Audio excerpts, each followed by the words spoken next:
O mistério das glândulas endócrinas, por um estudante. Publicado pela Fraternidade Rosa Cruz. Editado pela Fraternidade Rosa Cruz de Campinas. Canal Leconde. Capítulo 5. A glândula tireoide. A glândula da energia. A glândula tireoide consiste de duas massas de cor marrom, situada na parte superior da traqueia e junto à laringe, ligada logo abaixo ao pomo de Adão por um estreito istmo do mesmo tecido. A tireoide surge do mesmo tecido ou quase do mesmo ponto que o lóbulo anterior do corpo pituitário, pesando aproximadamente 28,4 gramas. Cada lóbulo da tireoide tem em torno de 5 centímetros de comprimento, 2,5 a 3,75 centímetros de largura e 1,9 centímetro de espessura. Essa glândula é um dos primeiros órgãos a distinguir-se no embrião humano, começando primeiramente como um sulco no fundo da boca por volta da 3ª semana de vida do feto.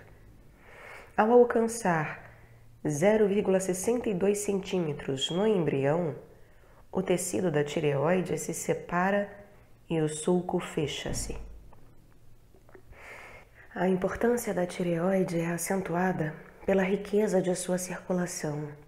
Essa glândula recebe aproximadamente 4 vezes mais sangue em proporção ao seu tamanho do que os rins, os quais se destacam pelo seu alto grau de atividade funcional. É mais pesada na mulher do que no homem, tornando-se maior durante a excitação sexual, na menstruação e na gravidez. De acordo com uma notável autoridade, Gaskill, a tireoide foi uma glândula sexual. O Dr. Berman diz, abre aspas, tanto nos vertebrados inferiores como nos invertebrados superiores, os tecidos dessa glândula estão intimamente conectados com os condutos dos órgãos sexuais. São, na verdade, órgãos sexuais acessórios, glândulas uterinas, satélites do processo sexual. Do Petromyzon lampreia para cima, seu relacionamento se perde.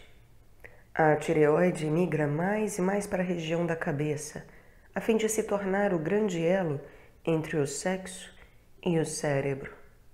Fecha aspas. Max Heindel diz, abre aspas, durante os primeiros estágios da época hiperbórea, quando a Terra ainda estava unida ao Sol, as forças solares eram o suprimento do homem, o qual inconscientemente irradiava o excesso dessas forças recebidas para fins de propagação. Quando o ego entrou em seus veículos, tornou-se necessário usar uma parte dessa força para construir o cérebro e a laringe, que era originalmente uma parte dos órgãos geradores. A laringe foi construída enquanto o corpo denso era encurvado numa forma de bolsa, como já foi descrita, a qual é ainda a forma do embrião humano. Quando o corpo denso se tornou reto, parte do órgão criador permaneceu na parte superior do corpo, tornando-se mais tarde a laringe.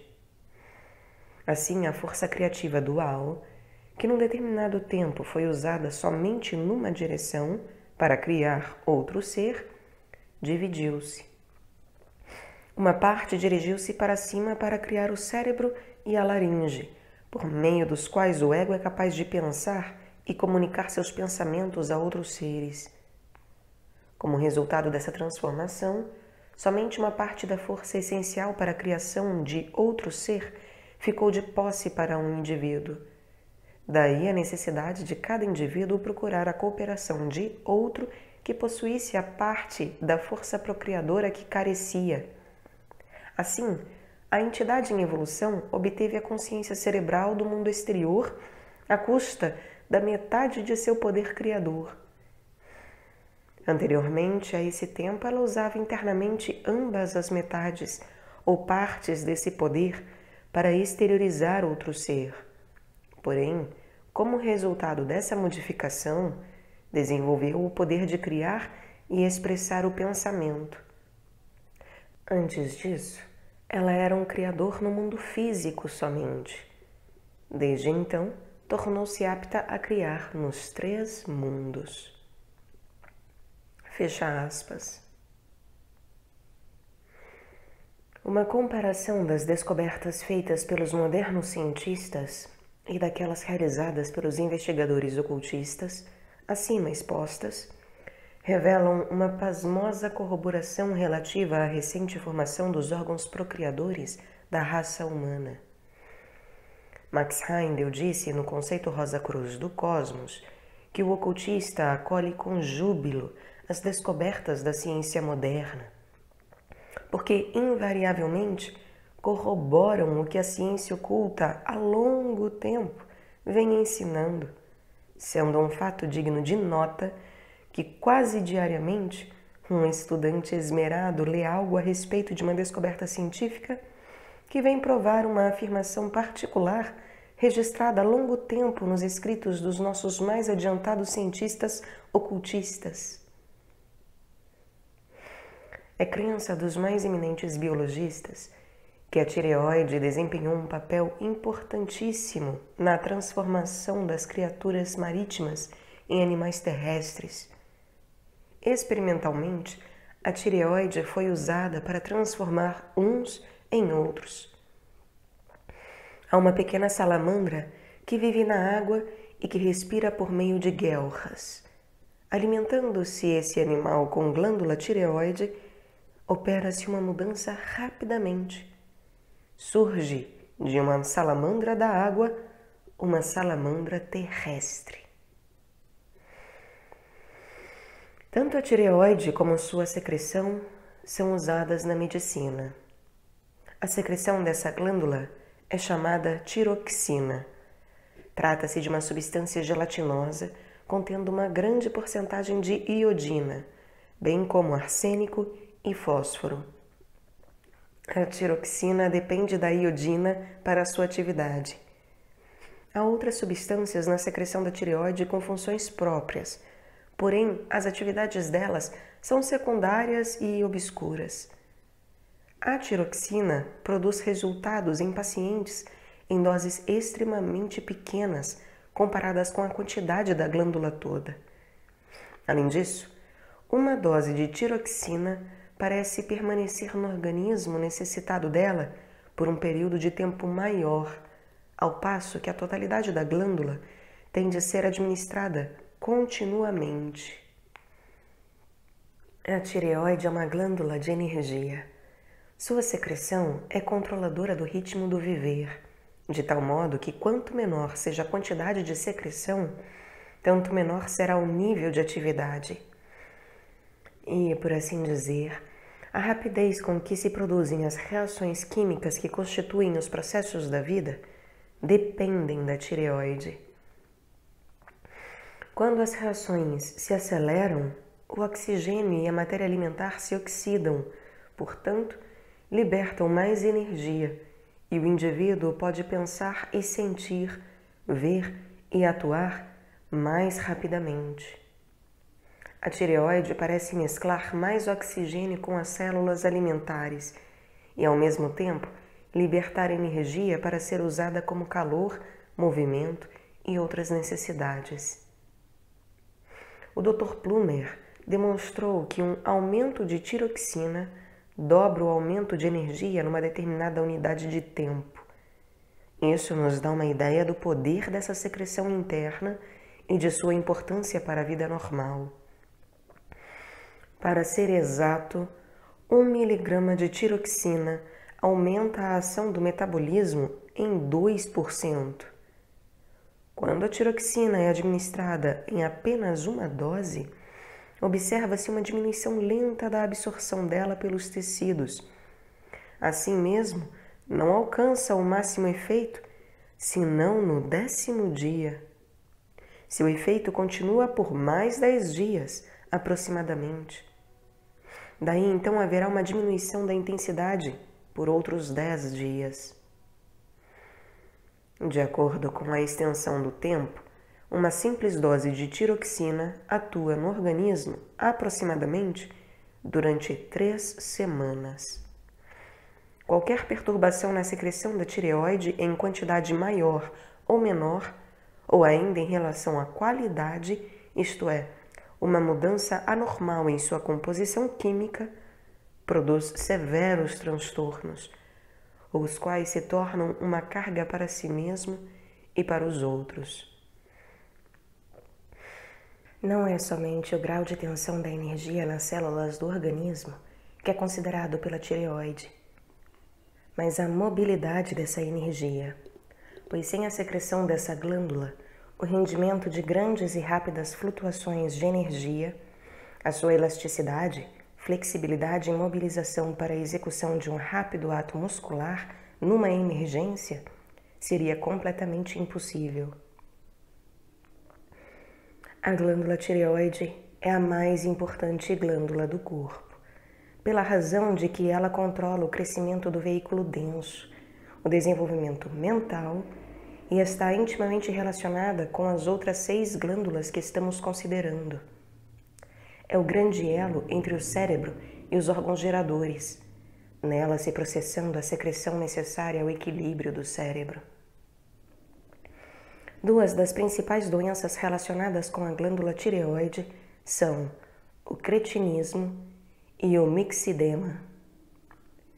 Ambas são causadas por conexão imperfeita entre o cérebro e o corpo vital, a qual impede a tireoide de secretar a tiroxina que a conectaria com o cérebro e os órgãos geradores. O cretinismo é o idiotismo infantil. A mesma doença é chamada mixidema no adulto.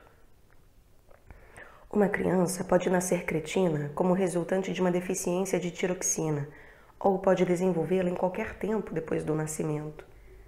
Uma criança pode nascer aparentemente normal, com exceção do nariz, que será um pouco mais achatado do que o comum.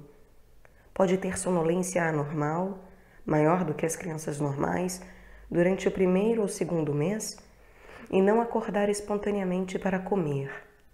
Depois de alguns meses, nota-se que não acompanha o crescimento normal, física e mentalmente.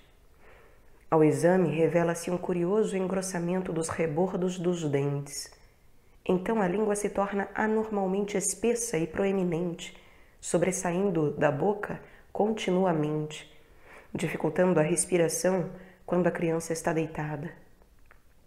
A boca está sempre cheia de saliva, a pele adquire um amarelado ou cor de cera, é seca, áspera, escamosa e tumefeita. Os olhos lacrimejam e as pálpebras engrossam. O achatamento do nariz se pronuncia e suas asas engrossam. As orelhas são grandes e eretas. O cabelo afina. As sobrancelhas e as pestanas escasseiam e, por vezes, desaparecem. As unhas ficam curtas, finas e quebradiças. Os dentes demoram a aparecer, limitando-se, por vezes, a meras e poucas pontas curtas e irregulares que rapidamente caem. Todo o crescimento é lento e desproporcionado. O tronco, bem pequeno se comparado com a cabeça, parece maciço se comparado com as diminutas dimensões das extremidades. As costas se acorcovam, arqueando-se na região lombar. O abdômen salienta-se como um pequeno balão, havendo às vezes hérnia umbilical. Os pés e as mãos são desajeitados, largos e grossos, os dedos rijos, curtos e finos, e os artelhos recobertos de sólida pele e separados. Esses desafortunados manifestam fome e sede por meio de grunhidos, de sons inarticulados ou gritos. Não sorriem nem tossem. A circulação é pobre, o corpo frio, a pressão sanguínea é baixa. Porém, nem todos os cretinos têm as mesmas peculiaridades. Há muitos graus e variedades de acordo com a severidade da doença. Nota-se que no cretino ou no mixedematoso, estando fechada a porta da tireoide, que fornece a força criadora para o cérebro e os órgãos geradores, ambos começam a atrofiar-se. Em ambos os casos, a vítima é apática, indiferente, suja e desalinhada, um lastimável idiota. Num adulto, poder-se-ia suspeitar alguma coisa para tão abominável enfermidade, mas numa inocente criança, por qual razão surge? Para encontrar-se a causa da aflição, devemos observar os órgãos afetados, o cérebro e os órgãos geradores. A força criadora, a força que produz o crescimento, está praticamente ausente. O abuso da força criadora, usada para a gratificação dos sentidos, é o pecado contra o Espírito Santo, que não é perdoado, mas que deve ser expiado pelo viver em veículos deficientes, como, por exemplo, o acabado de descrever. É uma terrível lição a aprender, uma lição que só é dada a um espírito quando não seja possível lidar de outra maneira. Os cientistas, ao retirarem a tiroxina do desamparado reino animal para aplicá-la a um homem doente, estão ignorantemente tentando burlar o trabalho que a grande lei da causa e efeito realiza por meio do renascimento. Mas Deus não pode ser ludibriado. O que um homem semeia, isso colherá. A tiroxina animal aplicada num cretino ou em um mixedematoso jamais efetuará uma cura real, apenas retarda a aplicação da lei até outra oportunidade. O caso é análogo ao emprego do hipnotismo para curar alcoólatras da atração pelas bebidas. O que o hipnotizador faz é apenas sobrepor a própria vontade à do alcoólatra. Enquanto os dois viverem, o hipnotizador e o hipnotizado, a cura parece ter sido completa. Mas, se o hipnotizador morre antes do viciado, como o poder da vontade deste último não é mais controlado, o apetite desperta e o viciado retorna ao antigo e infeliz hábito. É somente quando nos sobrepomos a um mau hábito pelo poder da própria vontade que passamos a ter domínio sobre ele. O mesmo sucede no cretinismo e no mixidema. A vítima pode tomar tiroxina durante toda a vida, que jamais ficará curada. Apenas retardará até a outra vida o pagamento de uma dívida do destino. Quando voltarem, a lei cobrará o débito. O primeiro êxito aparente na cura de mixidema deu-se com uma mulher inglesa de 42 anos de idade. A doença produziu-lhe crescimento do rosto e das mãos e tornou-a lenta no falar e no andar, sensível ao frio, de espírito lânguido, fisicamente deprimida a ponto de não poder andar sozinha. A injeção hipodérmica do extrato da glândula tireoide de carneiro 2 vezes por semana produziu uma melhora imediata, maravilhosa e contínua. Verificou-se que a melhora pôde ser mantida usando a glândula por via oral. As feições e a pele retornaram ao normal e a mulher pôde voltar a andar com seus próprios meios. Viveu até a idade de 74 anos. Entre os 42 e os 74 anos, foi necessário administrar-lhe tiroxina regularmente. A mulher consumiu 270 gramas de tiroxina, extraída das glândulas de 870 carneiros. Quando se dá tiroxina a uma criança cretina, a circulação melhora e o calor do corpo aumenta. Cerca de uma semana depois, o estado de embrutecimento desaparece. A pequena criatura começa a sentir suas melhoras. Logo reconhece seus pais, sorri e brinca. A face pálida toma a aparência normal e todo o corpo começa a crescer. Surgem todos os maravilhosos efeitos do crescimento. Por exemplo, podem aparecer 20 dentes dentro de 6 meses. O cabelo áspero e seco torna-se fino, macio, sedoso e às vezes ondulado. A pele fica úmida, macia e rosada. A altura, cada mês, poderá aumentar de alguns centímetros. A criança torna-se alegre e ativa e começa a falar. Deu-se uma evidente transformação. Mas apenas cesse a administração da secreção da tireoide, é inevitável, quase imediatamente, a reversão às condições primitivas. Pouco tempo depois de diminuída a administração do medicamento, a criança falará somente quando falarem com ela. Ficará sentada quieta durante todo o dia e agirá como se estivesse semi-anestesiada. A pele e o cabelo gradualmente retornam ao estado primitivo e o completo tipo do cretino se desenvolverá. Se de novo aplicamos a secreção, a transformação rapidamente se repetirá. Os médicos estão atônitos em relação ao destino que poderá sobrevir para essas crianças recuperadas, uma vez que a administração de tiroxina foi feita apenas há uma geração, pelo que não há dados sobre o caráter dos filhos ou netos. Os casos em que a medicina conseguiu registrar parecem normais. As crianças nas escolas e os adultos como trabalhadores ativos, aos interesses comuns da infância, nas ocupações adultas ou nos círculos sociais. Intelectualmente, a única dificuldade é a matemática. Normalmente, fora da família, ninguém sabe que são cretinos.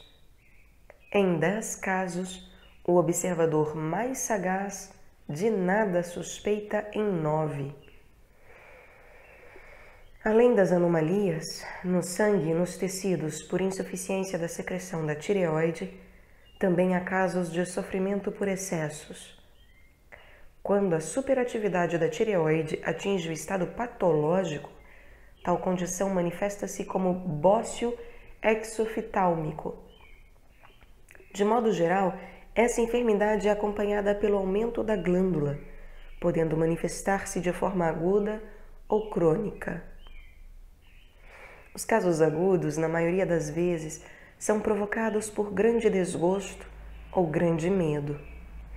Frequentemente desaparecem em poucos dias sem tratamento.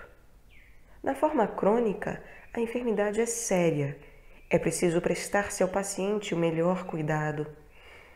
Entre os principais sintomas estão movimentos cardíacos excessivamente rápidos, pulsações entre 90 e 100, hiperexcitabilidade nervosa, que é uma alteração no limiar do funcionamento cerebral, ou seja, o cérebro fica excitado além de seu normal, e isso ocorre, por exemplo, nas convulsões, em que o cérebro fica tão excitado que entra em choque, aumento da pressão sanguínea, respiração rápida e pouco profunda, traduzindo, uma hiperreação de todo o organismo. Os olhos, brilhantes e proeminentes, parecem saltar das órbitas e as pálpebras muito abertas conferem uma expressão espantada, assustada. A pessoa afligida por essa enfermidade tem uma coloração viva, quente, não repousa e dorme mal. Emagrece e permanece magra, por muito que coma, chegando, em alguns casos, à emaciação. O bócio pode ser muito grande, por vezes é moderado. São conhecidas 21 espécies de bócio. O bócio exoftálmico é curável na maioria dos casos, sem operação, mas há casos que requerem o uso do bisturi. A causa do bócio é a carência de iodo na secreção da tireoide. Há abundante iodo na água do mar e em pequenas quantidades nas fontes e vertentes de algumas regiões. Porém, em alguns lugares montanhosos e em outras regiões bastante afastadas do mar, não há praticamente presença de iodo para suprir a tireoide. Ela, então, na tentativa de produzir adequadamente a secreção, aumenta de tamanho em consequência do esforço funcional desenvolvido para adaptar-se às condições existentes, isto é, a falta de iodo. Iodo, na forma de iodato de sódio, em pequenas doses, é preventivo do bócio. Todavia, os meios mais eficientes para curar essa enfermidade são o descanso prolongado físico, mental e emocional e a supressão de toda a inquietação e excitação. Em último recurso, só a operação cirúrgica valeria, mas em nenhuma hipótese a tireoide pode ser totalmente removida. A morte seria certa. Essa misteriosa glândula que dá equilíbrio ao cérebro, auxilia a digestão, mescla o ferro com as substâncias alimentares, secreta o iodo que combate os venenos do corpo, coopera também no controle da quantidade de gordura no organismo e, de forma algo misteriosa, previne e cura o bócio. Quanto mais tireoide, mais enérgica é a pessoa. Quanto menos tireoide, menos enérgica e mais preguiçosa a pessoa é. Foi quase que definitivamente provado que os prisioneiros recolhidos na prisão de St. Quentin por crime de assassinato têm glândula tireoide anormal.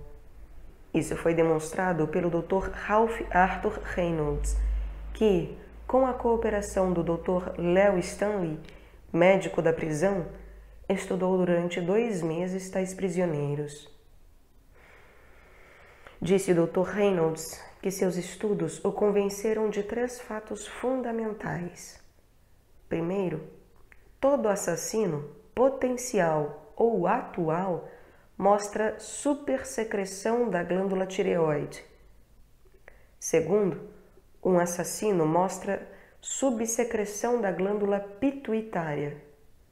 E terceiro, todo desajustado social apresenta perturbação da secreção de alguma glândula. Falou de um assassino jovem que, sem razão aparente, atacou outros prisioneiros com certo objeto que tinha à mão e, como consequência disso, passou 180 dias no calabouço. Sobre o jovem, que tinha uma glândula tireoide anormal, o Dr. Reynolds disse, abre aspas, operemo-lo e reduzimo-la ao que pensamos ser normal. Hoje é um prisioneiro completamente tratável. Fecha aspas. Em outros 16 casos que tratou pessoalmente, os resultados foram ótimos. O que se segue faz parte de interessantes conclusões feitas pelo Dr. Louis Berman, que mostra, assim, notáveis conhecimentos sobre as glândulas endócrinas e suas funções no corpo humano. Abre aspas. Se um crime é uma anormalidade cientificamente estudável e controlável, como o sarampo, devem ser radicalmente transformados os tribunais e as prisões.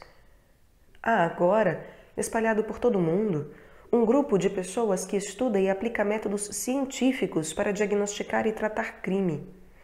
São eles os pioneiros que a história lembrará como companheiros daqueles outros que transformaram o comportamento do mundo para com os loucos e o medo de tratá-los, outrora condenados e tratados como criminosos, mesmo nos países mais civilizados. Os laboratórios de criminologia adjuntos às cortes de justiça, como já existe em várias cidades, tendem a tornarem-se universais.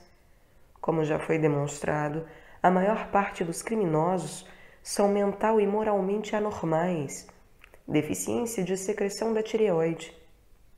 Para explicar essa anormalidade, os criminologistas fizeram e continuam fazendo investigações sobre a hereditariedade e o ambiente passado do criminoso, sua educação e ocupação, as influências sociais e religiosas às quais esteve sujeito, e os testes do quociente intelectual.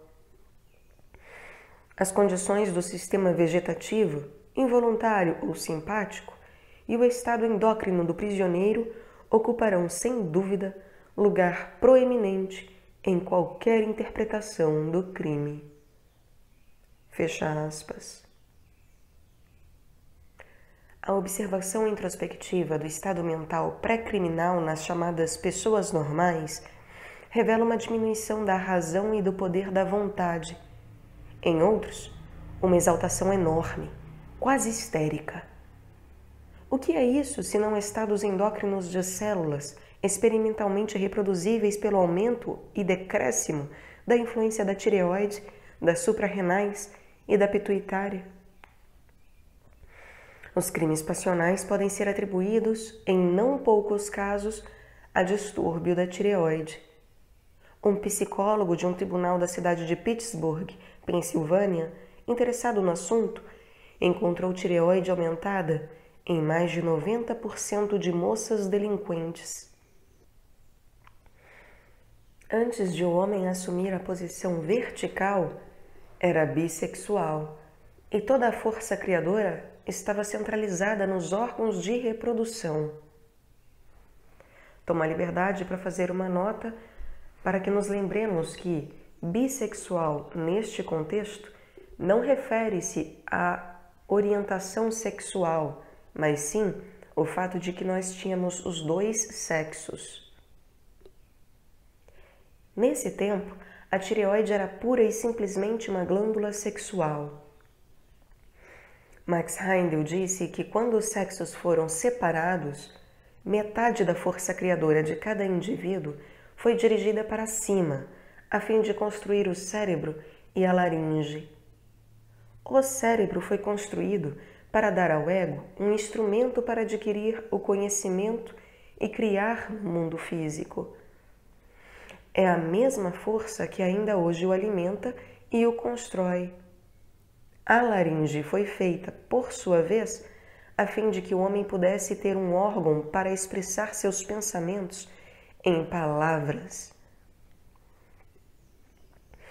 A perversão, ou o sexo maníaco, é a prova da afirmação dos ocultistas de que uma parte das forças sexuais construiu e sustenta o cérebro e a laringe, e que há uma conexão entre esses órgãos e a força expressa pelos órgãos geradores inferiores.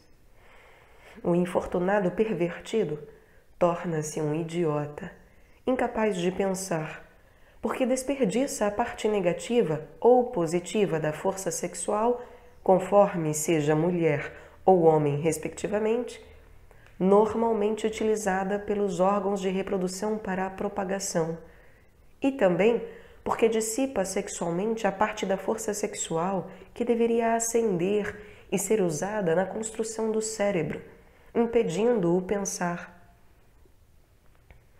Daí sua deficiência mental. Pelo contrário, se o indivíduo é dado a pensamentos espirituais, a tendência para usar a força geradora para a propagação é pouca. Portanto, toda a força não utilizada sexualmente ascende e é transfigurada em poder espiritual. Comparação da tireoide e da pituitária. Novamente, é interessante notar que essa mesma glândula tireoide, que uma vez foi uma glândula sexual, surge no embrião do mesmo tecido ou quase no mesmo ponto em que aparece o lóbulo anterior do corpo pituitário, ou glândula pituitária, sendo a tireoide uma excrescência do tecido e a pituitária o desenvolvimento posterior dele. abre aspas, o lóbulo anterior do corpo pituitário é chamado a glândula da intelectualidade, fecha aspas, significando a capacidade da mente em controlar em seu meio ambiente conceitos e ideias abstratas. Tudo isso confirma as declarações feitas por Max Heindel, que a natureza da força geradora é tal que tanto pode se manifestar por meio do cérebro como pelos órgãos de reprodução. A glândula tireoide está mais diretamente vinculada com as paredes internas e externas do corpo, a pele, a coberta externa das glândulas, o cabelo, as membranas mucosas e a sensibilidade nervosa. A pituitária atua mais sobre a estrutura do corpo, o esqueleto e dos mecanismos de sustentação e de movimentos do corpo. A tireoide altera o nível energético do cérebro e de todo o sistema nervoso. A pituitária estimula as células cerebrais mais diretamente. A tireoide facilita a produção de energia, ao passo que a pituitária, o seu consumo. A tireoide ocupa-se especialmente com a regulação da forma, ou contornos e terminações dos órgãos, de acordo com os seus arquétipos. A força vital, indispensável para criar tanto o pensamento como as formas físicas, vem do Sol e da força crística anual que aportam à Terra. Essa força é extraída ao indivíduo pela glândula tireoide, e a força solar espiritual contida na tiroxina é que proporciona o equilíbrio cerebral e a vida nos órgãos de reprodução.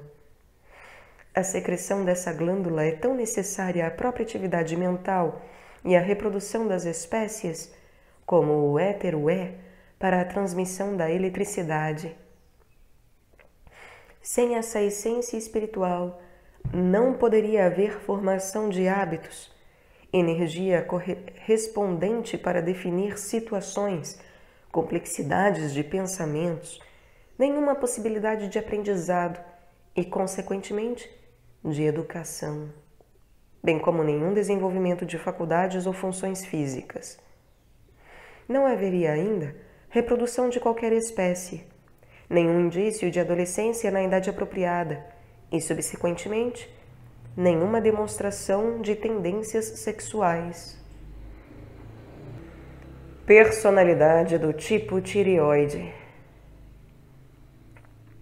Durante a infância normal, esse tipo individual de tireoide é saudável, delgado, robusto, enérgico, ativo, bem conformado, olhos grandes e algo saliente, nariz reto e bem talhado, dentes firmes e bem talhados, com um translúcido e nacarado esmalte.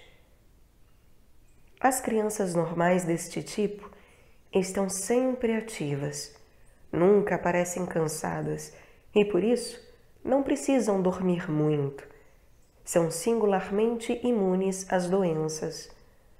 Contrairão sarampo, possivelmente, mas, em geral, nenhuma das outras doenças da infância. Sua adolescência é vibrante, apaixonada, cheia de episódios, mas eles se ajustam às mudanças consideráveis que se processam no seu íntimo e que, muitas vezes, se apresentam como um intenso peregrinar. Isso, naturalmente, em virtude de que as células de seus corpos estão tão carregadas de energia vital que deve se expandir em qualquer forma de atividade ou então explode.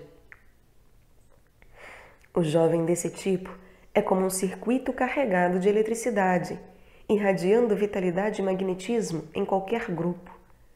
Contudo, ele é facilmente abalado por acontecimentos súbitos e inesperados, a morte de um parente amado ou o malogro de uma ambição afagada. Nesses casos, um desequilíbrio em outras glândulas poderá advir rapidamente, e daí fraqueza e até invalidez estacionária ou curável, mas que, em alguns casos, pode transformar-se na pior forma de deficiência tiroidiana. Essas atrativas e agradáveis crianças do tipo tireoide necessitam ter o mais cuidadoso amparo. Durante a maturidade, o tipo tireoide caracteriza-se por um corpo delgado.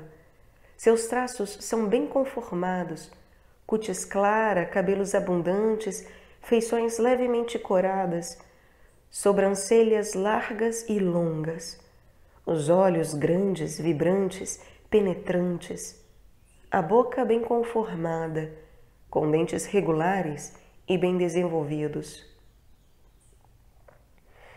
O rosto de Shelley é um bom exemplo do tipo tireoide masculino.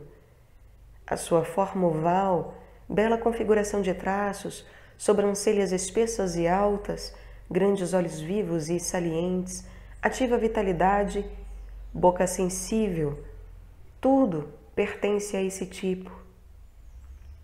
Dele disse Matthew Arnold, abre aspas, um belo e ineficaz anjo que em vão bate no vácuo suas asas luminosas.